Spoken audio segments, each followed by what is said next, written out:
బిస్మిల్లాహిర్రహమానిర్రహీం. మిత్రులారా, అస్సలాము అలైకుం. దైవశాంతి మనందరిపై కురియుగాక. మనము మీతో 2 నిమిషాల కార్యక్రమంలో ఉన్నాము. 819వ ప్రవచనాన్ని ఈరోజు తెలుసుకుందాము. ప్రవక్త ముహమ్మద్ సల్లల్లాహు అలైహి వసల్లం వరకు ప్రవచనాలు. అబూ దావూద్ అనే గ్రంథకర్త దీన్ని సంకలనం చేశారు.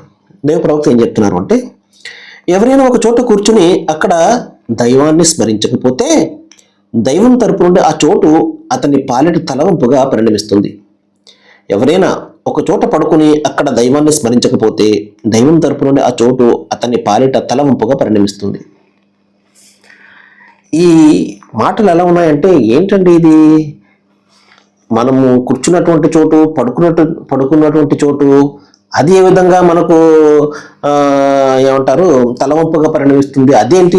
అది నోరు లేనటువంటి స్థలం కదా. ఈ సందేహాలు, ఈ ప్రశ్నలు ఉదయిస్తుంటాయి.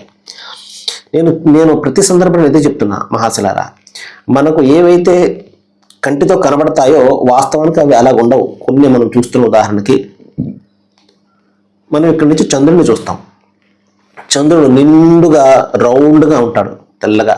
ఏమండి, వాస్తవానికి అలాగ ఉంటాడు ఆయన? అక్కడికి వెళ్ళారనుకోండి, అదంతా మామూలుగా ఇలా ఏదైతే భూమి ఉందో అలా కనబడుతుంది. అక్కడి నుంచి భూమి బంతి మాదిరిగా కనబడుతుంది. కానీ బంతి మాదిరిగా ఉంటుందా? ఇక బంతి మాదిరిగా ఉంది ఇక్కడ. అలాగా ఏదైతే మన కంటికి కనబడుతో ఆ విధంగా ఉండదు అక్కడ. మన కళ్ళతోనే ఇన్ని ఉన్నాయి. అలాగా మరణం తర్వాత రాబోయే జీవితం ఏదైతే ఉందో, ఇక్కడ ఏవైతే మన కంటికి కనబడవో అక్కడ అన్ని కంటికి కనబడుతుంటాయి.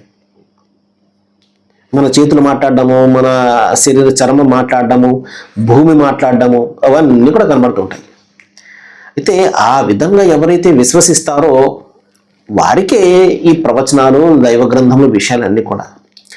నేను వీటిని నమ్మను అన్న వాళ్ళకి బలవంతం కూడా ఏమి కూడా లేదు కదా, ఎవరిష్టం వారిది. ఏమండి, దైవ ప్రవక్త ఏమన్నారంటే, నువ్వు ఎక్కడైనా ఒక చోట కూర్చున్నావు, లేదా ఒక చోట పడుకున్నావు, ఏదైనా ఉపయోగించుకున్నావు ఒక స్థలాన్ని, అక్కడ దైవనామాన్ని స్మరించాలి.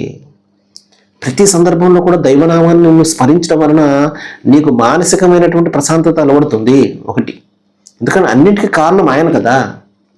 ఆయన తప్ప మరొక ఆరాధ్యుడు ఎవరు కూడా లేరు కదా. ప్రతిదీ కలిగించేది ఆయన. కాబట్టి ఆయన్ను జ్ఞాపకం పెట్టుకోవడము, ఆయన్ను స్మరించడము, మనం ఏదో ఏమంటారు, మనకు కానటువంటి పని ఏది కూడా మనం చేసేది కాదు. మనకు తలవంపైనటువంటి పని కూడా ఎంత మాత్రం కూడా కాదు అది. మనం ఎవరి నుండి అయితే ఒక అనుగ్రహాన్ని పొందామో ప్రతిగా కృతజ్ఞతలు అర్పించడం అనేది మన మినిమం అయినటువంటి బాధ్యత కదా. అదే దైవం చెప్తున్నాడు. ప్రతి సందర్భంలో దైవాన్ని జ్ఞాపకం పెట్టుకోండి. దీని రిజల్ట్ అంతా కూడా మీరు అక్కడ చూసుకుంటారు. సర్వేజన సుఖినో భవంతు. థాంక్యూ.